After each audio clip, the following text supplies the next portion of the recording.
Good morning India. मैं मोहन पाठक और आप देख रहे हैं MPS Hindi news explainer YouTube channel. तो आज बात करेंगे गुड मॉर्निंग पॉडकास्ट के अंतर्गत दिल्ली के बर्बाद होने और दिल्ली के आबाद होने की वो कहानी, और ये जानेंगे कि दिल्ली का इतिहास क्या है और दिल्ली भारत की राजधानी कैसे बनती है। तो आइए जानते हैं, इसके इतिहास पर पूरा नज़र दौड़ाने वाले हैं। दिल्ली कैसे बनी भारत की राजधानी।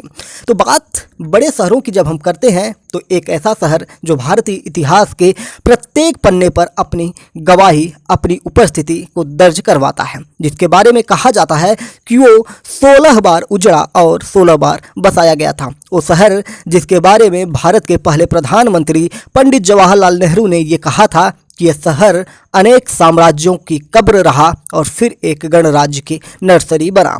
तो पंडित जवाहरलाल नेहरू के ये शब्द थे। अब हम आपको बताएंगे और आप समझ चुके होंगे कि हम बात कर रहे हैं भारत की राजधानी दिल्ली के बारे में। 13 फरवरी 1931 को दिल्ली भारत की राजधानी के तौर पर उद्घाटन की गई, लेकिन इसका फैसला तो 1911 में ही हो चुका था। कैसे हुआ ये सब? अंग्रेजों ने दिल्ली को राजधानी क्यों बनाया और इससे पहले दिल्ली का इतिहास क्या था? दिल्ली का 1200 साल का इतिहास याद करें तो बस एक बात याद आती है कि दिल की बस्ती पुरानी दिल्ली है, जो भी गुजरा है उसे लूट लिया है। फिर से सुनिए, दिल की बस्ती पुरानी दिल्ली है, जो भी गुजरा उसे लूट लिया है। तो उसी दिल्ली की कहानी हम आपको सुनाने वाले हैं, लेकिन लूटने की बात बाद में होगी। पहले जानते हैं दिल्ली बसी कैसे। जिसे हम आज नई दिल्ली के नाम से जानते हैं, वो दिल्ली का बस एक छोटा सा हिस्सा है, और ऐसे 7 अलग अलग हिस्से थे जो अलग अलग राजाओं के समय में बसाए गए थे। आधुनिक इतिहास की बात करें तो 8वीं सदी में तोमर वंश के राजाओं ने सबसे पहले दिल्ली को अपनी राजधानी बनाया। उसके बाद राजा अनंगपाल तोमर ने महरौली के पास लाल कोट किले का निर्माण किया। तोमर राजाओं के बाद लाल कोट पर पृथ्वीराज चौहान ने राज किया। जब बात हम दिल्ली सल्तनत की करते हैं तो उससे पहले थोड़ा सा नज़र आपको इतिहास में ले चलते हैं। 1192 में तराइन का युद्ध हुआ था और इस युद्ध में पृथ्वीराज चौहान हार चुके थे और दिल्ली पर इस्लामिक शासकों का कब्जा हो गया था। भारत में इस्लामिक शासन आ चुका था। बात करते हैं पृथ्वीराज चौहान को हराने वाले मोहम्मद गौरी, जो कि धीरे धीरे अफगानिस्तान की तरफ लौट जाता है और उसने अपनी गद्दी कुतुबुद्दीन ऐबक, जो कि एक तुर्क गुलाम था, उसे दिल्ली के गवर्नर पद पर नियुक्त कर देता है। 1206 में मोहम्मद गौरी की मौत के बाद कुतुबुद्दीन ऐबक ने खुद को दिल्ली का सुल्तान घोषित कर दिया और इस तरह से शुरू होता है दिल्ली पर गुलाम वंश का शासन। कुतुबुद्दीन ऐबक के बाद इल्तुतमिश दिल्ली की गद्दी पर बैठ जाता है और उसका राज 1236 तक चलता है। जब उसकी मौत होती है तो उसके बाद दिल्ली में खिलजी वंश का शासन शुरू हुआ। अलाउद्दीन खिलजी को दिल्ली सल्तनत के इतिहास का सबसे ताकतवर शासक माना जाता है। उसने अपने राज गणरात, रणथंभौर, मेवाड़, मालवा और दक्षिण में वारंगल और मदुरई तक फैलाया। यानी कि गुजरात, रणथंभौर, मेवाड़, मालवा, दक्षिण वारंगल और मदुरई तक उसने अपने राज्य को ताकतवर बनाया और उसने राय पिथौरा की बजाय सीरी को राजधानी बनाया। सीरी का किला खासकर मंगोलों के आक्रमण को रोकने के लिए बनाया गया था। सीरी के किले के अलावा खिलजी वंश के अवशेष आपको हौज खास में भी दिखाई दे देंगे। हौज खास का निर्माण सीरी को पानी की सप्लाई के लिए किया गया था। 1320 में खिलजियों का तख्ता पलट हुआ और खुसरो शाह ने दिल्ली की गद्दी हथिया ली, लेकिन जल्द ही गयासुद्दीन तुगलक ने उसे भी गद्दी से हटा दिया। तुगलकों ने दिल्ली में तुगलकाबाद नाम के एक शहर की स्थापना की।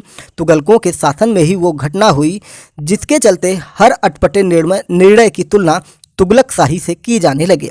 हुआ ये कि 1327 में मोहम्मद बिन तुगलक ने दिल्ली से राजधानी को शिफ्ट कर दिया और ले गया कहाँ पे? दौलताबाद। दौलताबाद जब वो शिफ्ट कर देता है, लेकिन जल्द ही उसे अपनी गलती का एहसास होता है और उसे पता चल जाता है कि उसने अपने जीवन की सबसे बड़ी गलती कर दी है, जिसमें उसका समय और पैसा और उसकी सत्ता तीनों दांव पर लग गई है। दौलताबाद में पानी की कमी पड़ने लगी, जिसके बाद 1334 में दिल्ली को दोबारा राजधानी बनाया गया, यानी कि डबल खर्चा इसका हो जाता है। इस बार उन्होंने दिल्ली में एक और नगर की स्थापना की। जहां पनाह नाम का ये शहर महरौली और सीरी के बीच बसाया गया था। इस नए शहर को बनाने का कारण ये था कि मोहम्मद बिन तुगलक तुगलकाबाद को अपने लिए मनहूस मानता था। एक किस्सा भी ये चलता है कि हजरत शेख निजामुद्दीन औलिया यहाँ एक बावली बनवाना चाहते थे, लेकिन तुगलक ने इसे इनकार कर दिया, जिसके चलते औलिया ने शहर को श्राप दे दिया था और उसी की वजह से ये सारा प्रपंच इसने रचा था। दिल्ली बार बार लूटी गई क्योंकि दिल्ली देश की धड़कन थी। तुगलकों के शासनकाल में एक और शहर का निर्माण हुआ और ये शहर था फिरोजाबाद, जिसे मोहम्मद बिन तुगलक के बेटे फिरोज शाह तुगलक ने बसाया। आज जहां फिरोज शाह कोटला है, वहीं इस शहर को बसाया गया था। इसी शहर पर साल 1398 में तैमूर लंग ने आक्रमण किया। दिल्ली 8 दिन तक लूटती रही, इतना खून बहा कि दिल्ली को फिर दिल्ली बनने में 1 सदी का समय लग गया। तैमूर ने जब दिल्ली पर हमला किया, इसे दुनिया का सबसे अमीर शहर माना जाता था। तैमूर के आक्रमण के बाद तुगलक वंश लगातार कमजोर होता गया और 15वीं सदी में लोधियों ने दिल्ली पर कब्जा कर लिया। 1526 में मुगल भारत में आए। इस साल पानीपत की पहली लड़ाई में बाबर ने इब्राहिम लोदी को पराजित किया और मुगल वंश की नींव रखी। बाबर के बेटे हुमायूं को साल 1540 में शेर शाह सूरी ने हरा दिया और नींव रखी एक और शहर की। यह शहर था शेरगढ़। शेरगढ़ के अवशेष दिल्ली के पुराने किले में देखे जा सकते हैं। इसी किले की एक इमारत शेर मंडल की इमारत से गिर कर हुमायूं की मौत हो गई थी। लड़खड़ाता हुआ यहाँ से गिरा था और लड़खड़ाता हुआ ही चला गया। इसके बारे में एक बात कही जाती है हुमायूं के बारे में कि पूरे जीवन भर ये लड़खड़ाता रहा और सीढ़ियों से लड़खड़ाते हुए गिरकर इसकी मौत हो जाती है। तो शेरगढ़ के किले से एक इमारत से शेर मंडल की इमारत से गिरकर हुमायूं की मौत हुई। हुमायूं के बाद अकबर ने शासन किया और अकबर के बाद शाहजहां के काल में दिल्ली का 7वां शहर बना शाहजहानाबाद। शाहजहां ने यहाँ भव्य इमारतें बनाई जैसे लाल किला और जामा मस्जिद। अकबर के काल में दिल्ली से राजधानी आगरा शिफ्ट की जा चुकी थी। शाहजहां ने शाहजहानाबाद बनाकर आगरा में से शिफ्ट कर इसे अपनी राजधानी बनाया। अंग्रेजों के आगमन तक यही इलाका दिल्ली के नाम से जाना जाता था और इसी दिल्ली को साल 1739 में एक और बार लूटा गया। अब की बार नादिर शाह ने दिल्ली फिर खून में नहाई। मुगलों का तख्त ए ताउस, कोहिनूर हीरा सब नादिर शाह के साथ चले गए और साथ ही चला गया दिल्ली का वो वैभव जिसके लिए वो जानी जाती थी। दिल्ली का एक और नाम मिलता है प्राचीन ग्रंथों में, जिसको ढिल्लिका कहा जाता है, फिर नाम उसका दिल्ली होता है। अंग्रेजों द्वारा दिल्ली कर दिया जाता है। साल 1857 में दिल्ली पर एक और आक्रमण हुआ। इस बार अंग्रेजों ने बगावत रोकने के लिए दिल्ली पर तबाही कर डाली। शहर का 1/3 हिस्सा खंडहर में तब्दील कर दिया गया और दिल्ली पर ईस्ट इंडिया कंपनी का पूरा कंट्रोल हो गया। लेकिन दिल्ली को अंग्रेजों ने राजधानी नहीं बनाया। उनकी राजधानी थी कोलकाता, जिसे हम कलकत्ता के नाम से आज जानते हैं। कलकत्ता से राजधानी दिल्ली कैसे शिफ्ट हुई, इसकी बात करेंगे। कलकत्ता कहाँ है? पश्चिम बंगाल में है। वर्तमान समय की मुख्यमंत्री की हम बात करेंगे तो ममता बनर्जी हैं। कलकत्ता से राजधानी दिल्ली कैसे शिफ्ट हुई और क्यों, इसके चलते हैं सीधे साल 1905 में। और क्या हुआ था इस साल में, उसकी बात करेंगे। 1905 वो घटनाक्रम था जिस घटनाक्रम में बंगाल का बंटवारा होता है। इस साल ब्रिटिश शासन ने बंगाल के बंटवारे की घोषणा की, लेकिन कुछ साल में ही उन्हें इतना विरोध झेलना पड़ गया कि ब्रिटिश हुकूमत अपने फैसले को वापस लेने के बारे में सोचने लगी। इस बीच साल 1910 में जॉर्ज पंचम इंग्लैंड के राजा बने। राजा बनते ही उनके सामने बंगाल का मुद्दा आया। साल 1911 में उन्होंने भारत का दौरा किया। यहाँ दिल्ली में उनकी ताजपोशी के लिए एक दरबार लगाया गया। इस दरबार में पहले वो बंगाल का बंटवारा वापस लेने की घोषणा करने वाले थे, लेकिन ऐन मौके पर वायसराय लॉर्ड हार्डिंग ने अड़ंगा लगा दिया। लॉर्ड हार्डिंग के अड़ंगा लगाने से हार्डिंग को मनाने के लिए एक ब्रिटिश सांसद ने उन्हें सुझाव दिया कि बंगाल का बंटवारा रद्द कर नए सिरे से उनकी सरहद बनाई जाए और राजधानी को दिल्ली शिफ्ट कर दिया जाए। हार्डिंग तो तैयार हो गए और तय हुआ कि नई राजधानी का ऐलान खुद किंग जॉर्ज करेंगे। आता है 12 दिसंबर 1911 का दिन, जिस दिन दिल्ली में 1 लाख लोगों को बुलाया गया था और उसके सामने किंग जॉर्ज की ताजपोशी की जा रही थी। दरबार खत्म होने से ठीक पहले उन्होंने एक कागज हाथ में लिया और उसे पढ़ते हुए बोले, भारत की राजधानी को कलकत्ता से दिल्ली शिफ्ट किया जाएगा। इसके 3 दिन बाद 15 दिसंबर को नई दिल्ली यानी कि नई राजधानी की आधारशिला रखी गई। बाकायदा हाथी दांत से बने 2 औजारों से राजा और रानी ने 2 शिलाएं रखी। कमाल की बात यह थी कि जिस जगह पर शिलाएं रखी थी वहां न कोई इमारत बनी न राजधानी, बल्कि इन पत्थरों को हटाकर दूसरी जगह पर लगाया गया। एक पूरा नया शहर बनाया जिसमें सरकार के कामकाज की सारी सुविधाएं हों। बहुत दूभर और लंबा काम चला था, इसलिए शुरुआत में एक अस्थायी राजधानी बनाई गई जिसे अब ओल्ड सेक्रेटेरिएट के नाम से जाना जाता है। वहीं साथ ही नई राजधानी की तैयारी शुरू हो गई थी। ब्रिटिश हुकूमत चाहती थी कि नई राजधानी मुगलिया दिल्ली से अलग दिखे। इसके कौन से पत्थर लगेंगे, क्या डिजाइन होंगे, इसकी जिम्मेदारी खास लोगों को सौंपी गई। मैल्कम हेली को तब दिल्ली का चीफ कमिश्नर बनाया गया और नए शहर के निर्माण की जिम्मेदारी उन्हीं को सौंपी गई थी जिनका नाम मैंने बताया कि मैल्कम हेली था। अब बड़ा सवाल था कि नई राजधानी बनेगी कहाँ, क्योंकि दिल्ली कोई छोटी जगह तो थी नहीं।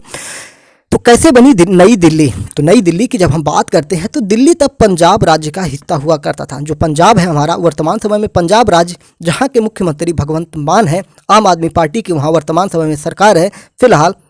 दिल्ली तब पंजाब का हिस्सा हुआ करती थी। यहाँ के करीब 128 गाँव को नया शहर बनाने के लिए चुना गया। लगभग 1.25 लाख एकड़ जमीन को खाली कराया गया। 1914 में इसमें मेरठ के 65 गाँव और शामिल कराए गए। इस पूरी जमीन के मालिकों को 150 रुपये प्रति एकड़ का मुआवजा देने की बात हुई, लेकिन कई लोगों को ये मुआवजा कभी नहीं मिल पाया। साल 1912 में मशहूर आर्किटेक्ट एडविन लैंडसियर लुटियंस और हर्बर्ट बेकर को नई राजधानी डिजाइन करने के लिए बुलाया गया। Lutyens Delhi town planning committee के भी सदस्य थे। पहले अंग्रेजों की योजना थी कि कोरोनेशन पार्क, जहां किंग जॉर्ज की ताजपोशी हुई थी, वहीं पर नई राजधानी बनाई जाए, लेकिन लुटियंस ने इस जगह को राजधानी के लिए सही नहीं पाया। अपनी रिपोर्ट में उन्होंने दर्ज किया कि ये इलाका इतना तंग था और यहाँ मलेरिया फैलने का खतरा हमेशा बना रहता है। कई महीनों की तलाश के बाद अंत में वायसराय और कमिश्नर हेली ने लुटियंस को रायसीना हिल्स का एरिया सुझाया। कोरोनेशन पार्क में किंग जॉर्ज ने जो आधारशिलाएं रखी थी उन्हें रायसीना हिल्स लाया गया। ये काम एकदम खुफिया तरीके से किया गया क्योंकि अंग्रेजों को डर था कि क्रांतिकारी इन आधारशिलाओं को तोड़ने की फिराक में हैं। आधारशिलाएं शिफ्ट करने का काम तब कॉन्ट्रैक्टर सरदार शोभा सिंह को दिया गया था। शोभा सिंह मशहूर लेखक खुशवंत सिंह के पिता थे। शोभा सिंह ने बैलगाड़ी में शिलाएं लादकर आधी रात को रायसीना हिल्स तक पहुंचाई, जहां पर इन पत्थरों को लगाया गया। वहीं आगे चलकर नॉर्थ और साउथ ब्लॉक बनाए गए। 1913 में राजधानी बनाने का काम जोर से शुरू हुआ, लेकिन तभी प्रथम विश्व युद्ध ने अंग्रेजों का हिसाब किताब गड़बड़ा दिया।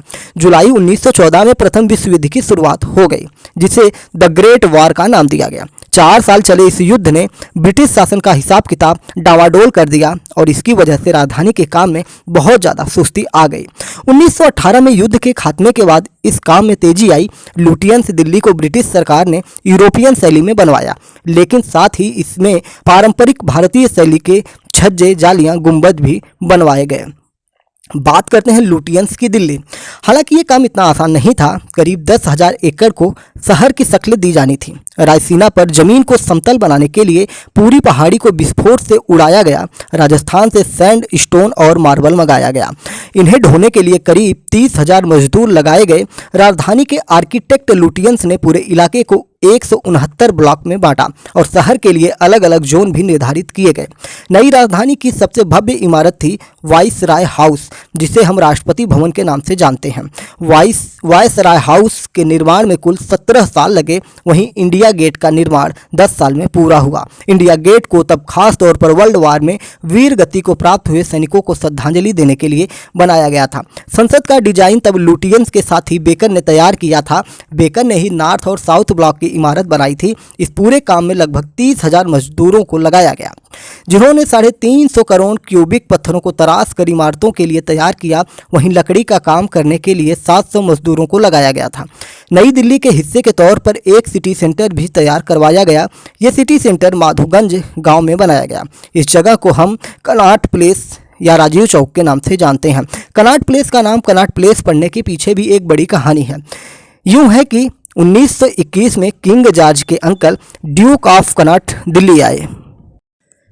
किंग जॉर्ज के अंकल जब दिल्ली आते हैं तो उनको दिल्ली बहुत ज़्यादा पसंद आती है, इसलिए प्रशासन ने उनके नाम पर दिल्ली सेंटर का नाम कनॉट प्लेस रख दिया।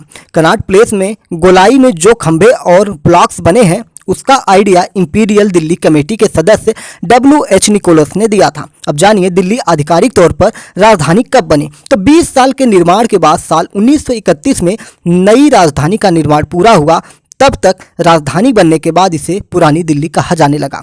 नई दिल्ली का उद्घाटन फरवरी में 1931 में वायसराय लॉर्ड इरविन के द्वारा किया गया था। और जैसा कि हम जानते हैं कि आज़ादी के बाद नए भारत की राजधानी के लिए दिल्ली को ही रखा गया, क्योंकि दिल्ली देश की धड़कन है, देश का दिल है, और कहा जाता है दिल्ली है दिल वालों की। तो 1911 में दिल्ली की घोषणा होती है और फिर 1931 में दिल्ली कैसे भारत की राजधानी बन जाती है। तो ये चीज़ें आपको समझ में आ गई होंगी। बात किया जाए तो भारत की राजधानी किसने घोषणा की थी, तो जॉर्ज पंचम ने की थी कि भारत की राजधानी दिल्ली बनेगी। तो उम्मीद है कि आपको आज गुड मॉर्निंग पॉडकास्ट में कुछ नया जानने को मिला और जो आपके जीवन में कुछ ना बदलाव लाएगा और साथ ही साथ आपके नॉलेज में वृद्धि भी करेगी। चैनल पर नए हैं तो चैनल को सब्सक्राइब करके हमारे साथ जुड़ सकते हैं। MPS हिंदी यूट्यूब चैनल को आप सब्सक्राइब करिए। Daily current affairs, news analysis और चुनावी पब्लिक डिबेट के लिए, लोकसभा चुनाव 2024 पब्लिक डिबेट के लिए। जय हिंद, नमस्कार, भारत माता की जय।